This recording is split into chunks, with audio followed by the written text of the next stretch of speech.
வணக்கம். இன்றைக்கி நம்ம பார்க்க போகிற டாபிக் என்ன அப்படின்னாக்கா, ஒரு எலக்ட்ரிக் சர்க்யூட்டை மெஷ் மெத்தடை யூஸ் பண்ணிவிட்டு நம்ம அதனுடைய கரண்ட் வேல்யூ கண்டுபிடிக்கலாம். அந்த எலக்ட்ரிக் சர்க்யூட்டில் இருக்கக்கூடிய ரெசிஸ்டன்ஸ் வழியாக போகக்கூடிய கரண்ட்டை நம்ம கண்டுபிடிக்கிறது எப்படி அப்படிங்கிறத பற்றி பார்க்கலாம். ஓகே, நான் ஒரு எலக்ட்ரிக் சர்க்யூட் ட்ரா பண்ணுறேன். ஒரு 3 லூப் இருக்கிற மாதிரி ஒரு எலக்ட்ரிக்கல் சர்க்யூட் ட்ரா பண்ணுறேன் நான். ஓகே, 2 வோல்டேஜ் சோர்ஸ், இங்கே ஒரு வோல்டேஜ் சோர்ஸ், ஓகே, இங்கே ஒரு ரெசிஸ்டன்ஸ், இங்கே ஒரு ரெசிஸ்டன்ஸ். ஓகே, இது வோல்டேஜ் சோர்ஸ், இது ஒரு 5 வோல்ட் எடுத்துக்கோங்க, இது 10 வோல்ட் எடுத்துக்கலாம். இது ரெசிஸ்டன்ஸ் R1 1 2 3 4 5. ரெசிஸ்டன்ஸ் வேல்யூ நம்ம 1 ohm 2 ohm 3 ohm 4 ohm 5 ohm இப்படி எடுத்துக்கலாம். Okay, R1 R2 R3 R4 R5 resistance. Okay, இந்த ரெசிஸ்டன்ஸ் வழியாக போகக்கூடிய கரண்ட்டெலாம் எவ்வளோவா இருக்கும் அப்படிங்கிறத பற்றி நம்ம கால்குலேட் பண்ணலாம். அது கால்குலேட் பண்ணுறதுக்கு முன்னாடி நமக்கு இதில் லூப் எத்தனை இருக்குது அப்படிங்கிறத நம்ம பார்க்கணும். நம்பர் ஆஃப் லூப் எத்தனை இருக்குது. இது ஃபஸ்ட் லூப், ஓகே, இது செகண்ட் லூப், இது தேர்ட் லூப். லூப்னா என்ன அப்படிங்கிறது வந்துட்டு நான் உங்களுக்கு முன்னாடியே சொல்லிக்கிறேன். ஒரு க்ளோஸ்டு சர்க்யூட், ஒரு க்ளோஸ்டு பாத்து தான் வந்துட்டு ஒரு லூப். எந்த இடத்துல ஆரம்பிக்குதோ அதே இடத்துல போயிட்டு மறுபடியும் முடிஞ்சால் அதுக்கு பேர் வந்துட்டு ஒரு லூப். அப்போ இங்கே எத்தனை லூப் இருக்குது? 1 2 3 லூப். அப்போ 3 லூப் இருக்குது. Right, according to the Ohm's law, V equal to IR. Right, V equal to IR. இது நம்ம மேட்ரிக்ஸ் ஃபார்மில் எழுதணும் அப்படின்னாக்கா நம்ம வசதிக்காக எப்படி எழுதிக்கலாம் அப்படின்னாக்கா, R matrix I matrix equal to V matrix எப்படி எழுதிக்கலாம். Okay, R matrix I matrix equal to V matrix அப்படின்னு எழுதிக்கலாம். இந்த R மேட்ரிக்ஸில் 3 லூப் இருக்கா. அப்போ 3 லூப்பில் வந்துட்டு உங்களுக்கு R 3 × 3 matrix, I 3 × 1 matrix, V 3 × 1 matrix. Okay, இதெல்லாம் எப்படி அப்படிங்கிறத நம்ம பார்க்கலாம். ஃபஸ்ட்டு இந்த ஒவ்வொரு லூப்புக்கும் நீங்கள் கரண்ட் டைரக்ஷன் நீங்கள் நோட் பண்ணிக்கோங்க. ஓகே, இந்த கரண்ட் டைரக்ஷன் நீங்கள் எப்படி வேணாலும் அஸ்யூம் பண்ணிக்கலாம். நான் இந்த மாதிரி பண்ணிக்கிட்டேன், நீங்கள் இப்படி பண்ணிக்கலாம், இந்த மாதிரியும் பண்ணிக்கலாம், இல்லைனா இந்த மாதிரியும் பண்ணிக்கலாம், இந்த மாதிரியும் பண்ணிக்கலாம், இந்த மாதிரியும் பண்ணிக்கலாம், எப்படி வேணாலும் நீங்கள் பண்ணிக்கலாம். ஓகே, இப்போது இந்த கரண்ட் டைரக்ஷன்ஸ் நம்ம அஸ்யூம் பண்ணியாச்சு. அடுத்தது நம்ம வந்துட்டு இந்த R3 மேட்ரிக்ஸோட வேல்யூஸ்லாம் எப்படி இருக்குது அப்படிங்கிறத பற்றி பார்க்கலாம். மேட்ரிக்ஸ் வேல்யூ எப்படி இருக்கும்?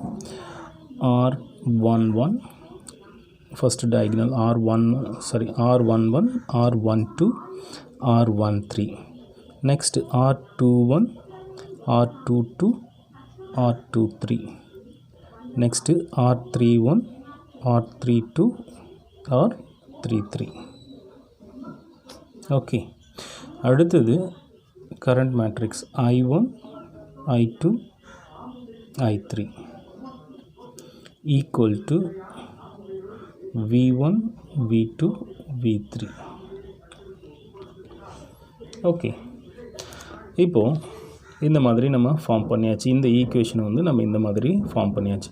அப்போ நமக்கு நம்ம என்ன கண்டுபிடிக்க போகிறோம் அப்படின்னாக்கா I1 I2 I3 இது மட்டும் தான் நம்ம என்னென்னு கண்டுபிடிக்க போகிறோம். இது வந்துட்டு நமக்கு வேல்யூ தெரியாது. பட் V1 தெரியும், 2 வோல்டேஜஸ் இருக்குது. V1 V2 2 வோல்டேஜஸ் இருக்குது. இல்லாத வோல்டேஜை நம்ம 0 போட்டுக்கலாம். இந்த R11 வேல்யூவை நம்ம கண்டுபிடிக்கணும். R12 இந்த ஒவ்வொரு எலிமெண்ட்ஸோட வேல்யூவும் நம்ம கண்டுபிடிக்கணும். ஓகே, ஃபஸ்ட்டு கண்டுபிடிச்சிக்கலாம். R11 equal to first loop எடுத்துக்கோங்க. R11 means first loop. இந்த லூப்புக்குள்ளே இருக்கக்கூடிய சம்மேஷன் ஆஃப் ரெசிஸ்டன்ஸ் வேல்யூ, அந்த ரெசிஸ்டன்ஸ் வேல்யூவோட கூட்டுத்தொகை. ஓகே, ஃபஸ்ட்டு டயக்னல் எலிமெண்ட் அப்படின்னு எடுத்துக்கோங்க. டயக்னல் எலிமெண்ட் அப்படின்னாக்கா இந்த ரெசிஸ்டன்ஸோட கூட்டுத்தொகை ஃபஸ்ட்டு இந்த இதுதான் டயகனல் எலிமெண்ட் R11 R12 மீதி எல்லாமே வந்துட்டு நான் டயகனல் எலிமெண்ட். ஓகே, இப்போ இந்த டயகனல் எலிமெண்ட் ஃபஸ்ட்டு கண்டுபிடிக்கலாம். இந்த டயகனல் எலிமெண்ட் கண்டுபிடிக்கும் போது இதை ரெசிஸ்டன்ஸை நம்ம அப்படியே கூட்டிக்கலாம். நீங்கள் வந்து எதை பற்றியும் கவலைப்பட தேவையில்ல. 1 + 2 3 ஓம். அடுத்தது R22 இந்த வேல்யூ. அப்போ R22னாக்க செகண்ட் லூப்பில் இருக்கக்கூடிய எந்தெந்த ரெசிஸ்டன்ஸ்லாம் செகண்ட் லூப்பில் கனெக்ட் ஆகிருக்கோ அத்தனையும் நீங்கள் அப்படியே நீங்கள் ஆட் பண்ணிக்கோங்க. 2 + 3 + 4 = 2 + 3 + 4 = 9 ஓம். ஓகே, அடுத்தது R33. இது தேர்ட் லூப்பில் என்னென்ன ரெசிஸ்டன்ஸ் இருக்குது? 4 5 4 + 5 = 9 ஓம். ஓகே, இப்போ டயகனல் வேல்யூ கண்டுபிடிச்சாச்சு. R11 R22 R33 இந்த டயகனல் வேல்யூ கண்டுபிடிச்சாச்சு. ஓகே, இப்போது அடுத்தது இந்த R12 இருக்குல்ல, அந்த R12 = R21 value. Okay, R12 = R21. இந்த R12 = R21 கண்டுபிடிக்கும் போது இந்த 1வது லூப்புக்கும் செகண்ட் லூப்புக்கும் பொதுவாக இருக்கக்கூடிய ரெசிஸ்டன்ஸ் என்ன அப்படின்னு பார்க்கணும். இந்த ஃபஸ்ட் லூப்புக்கும் செகண்ட் லூப்புக்கும், இங்கே 1ங்கிறது ஃபஸ்ட் லூப், செகண்டுங்கிறது செகண்ட் லூப், இங்கே செகண்ட் லூப் ஃபஸ்ட் லூப். அப்போ இதுக்கு ரெண்டுத்துக்கும் நடுவில் இருக்கக்கூடிய ரெசிஸ்டன்ஸ் என்ன அப்படின்னு பார்க்கணும். அப்போ இந்த ரெசிஸ்டன்ஸ் பார்க்கும்போது இதனுடைய கரண்ட் டைரெக்ஷன் எப்படி இருக்குதுன்னு அதையும் பார்க்கணும். இப்போ இது இந்த டைரெக்ஷனில் இருக்குது, இது மேலே போகுது. இந்த ஃபஸ்ட் லூப் கரண்ட் கீழே வருது, செகண்ட் லூப் மேலே போகுது. அப்போ ரெண்டு டைரெக்ஷனும் ஆப்போசிட்டில் இருக்குது. அப்போ நீங்கள் இங்கே மைனஸ் குறி போட்டுக்கோங்க. மைனஸ் குறி, இங்கே என்ன ரெசிஸ்டன்ஸ் இருக்குது? 2. ஓகே, -2 ஓம். அடுத்தது R12 கண்டுபிடிச்சாச்சு. Next R13 = R31. இப்போது இந்த R13னா ஃபஸ்ட்டு லூப் தேர்ட் லூப். இந்த ஃபஸ்ட் லூப்புக்கும் தேர்ட் லூப்புக்கும் ஏதாவது சம்மந்தம் இருக்கா? ஒரு சம்மந்தமும் இல்லை. அதனால் ஒரு ரெசிஸ்டன்ஸும் கனெக்ட் ஆகலை. அதனால் 0 போட்டாச்சுங்களா? Next R23 = R32.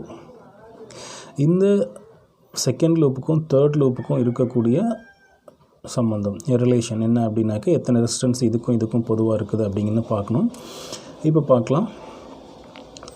இங்கே செகண்ட் லூப்புக்கும் இதுக்கும் பொதுவாக இருக்கக்கூடியது இந்த ரெசிஸ்டன்ஸ் மட்டும்தான். அப்போ இந்த ரெசிஸ்டன்ஸோட கரண்ட் டைரெக்ஷன் பாருங்கள். ஃபஸ்ட்டு இந்த கரண்ட்டு இப்படி வருது, இது மேலே போகுது. அப்போ ரெண்டு கரண்ட்டும் ஆப்போசிட் டைரெக்ஷனில் இருக்குது. ரெண்டு கரண்ட்டும் ஆப்போசிட் டைரெக்ஷனில் இருந்ததுன்னா நீங்கள் 4 போட்டுக்கோங்க. -4. ரெண்டு கரண்ட்டும் ஆப்போசிட் டைரெக்ஷனில் இருந்ததுன்னா நீங்கள் மைனஸ் போட்டுக்கோங்க. -4 ஓம். இப்போ இதில் இருக்கிற வேல்யூஸ் எல்லாமே நம்ம கண்டுபிடிச்சாச்சு. அடுத்தது அதில் நம்ம அந்த வேல்யூஸ் எல்லாத்தையும் நம்ம சப்ஸ்டியூட் பண்ணால் ஓகே ஆயிரும்.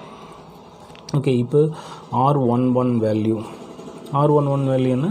3 ஓம். 3. R12 வேல்யூ, R12 இங்கே இருக்குது, -2 ஓம். ஓகே, அடுத்தது R13க்கு 0. அடுத்தது R21 இங்கே இருக்குது, இது -2. அடுத்தது R22 எவ்வளோ? 9 ஓம். ஓகே, அடுத்தது R23 இங்கே -4. Next R31 value 0. அடுத்தது R32 இங்கே இருக்குது, -4. நெக்ஸ்ட்டு R33 வேலை 9 ஓம். ஓகே, இந்த மேட்ரிக்ஸ் நம்ம வேல்யூஸ் கண்டுபிடிச்சாச்சு. இது நீங்கள் வந்துட்டு I1 I2 I3 இது நம்ம அப்படியே தான் வச்சுக்க போகிறோம். ஏன்னா இது தான் கண்டுபிடிக்க போகிறோம். = V1 ஃபஸ்ட்டு லூப்பில் இருக்கக்கூடிய வோல்டேஜ் சோர்ஸ் எவ்வளோ? 5 வோல்டேஜ். அப்போது இங்கே இந்த வோல்டேஜோட ப்ளஸ் மைனஸ் எப்படி போகிறது அப்படின்னாக்கா கரண்ட் டைரெக்ஷன் பாருங்கள். மைனஸ்லேருந்து ப்ளஸ்க்கு போகுது. ஓகே, இங்கே மைனஸ் கரண்ட் டைரெக்ஷன் இங்கேருந்து இங்கே போகுது. அப்போ மைனஸ்லேருந்து ப்ளஸ்க்கு போகுது. அப்போ இங்கே வந்துட்டு ப்ளஸ். ஓகே, V2 பாருங்கள். நெக்ஸ்ட்டு V2வில் ஏதாவது வோல்டேஜ் சோர்ஸ் இருக்கா? இல்லை, அதனால 0 போட்டுக்கலாம். அடுத்தது V3க்கு வாங்க. வோல்டேஜ் சோர்ஸு 10 வோல்ட் இருக்குது. அதனுடைய குறி எப்படி போடணும், அதனுடைய சைன் எப்படி போடணும் அப்படின்னாக்கா, இப்போ கரண்ட்டு பாருங்கள் இந்த டைரெக்ஷனில் வருது, ப்ளஸ்லேருந்து மைனஸ்க்கு வருது. அப்போ நீங்கள் -10 வோல்டேஜ் போட்டுக்கோங்க. ஓகே, இந்த மாதிரி நம்ம வந்துட்டு ஃபார்ம் பண்ணியாச்சு.